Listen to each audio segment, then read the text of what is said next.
นตกระเบิดระเบ้อเลยค่ะ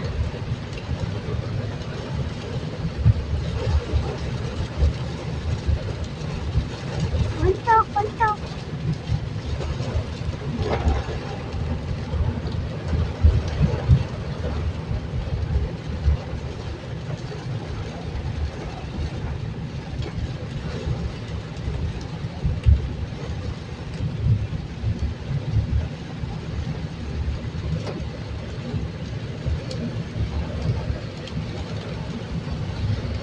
ไงเธ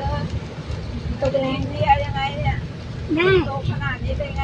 ได้เธอจะกินยังไงให้เรียกเขาเลย เธอกินเองนะไม่เราเรียกเขาเด็กเออรถก็จอดให้ได้เพราะมันมีข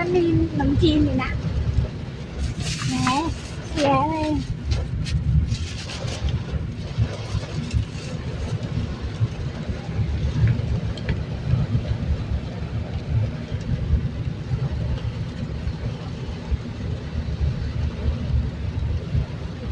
ตกค่ะฝนตกค่ะ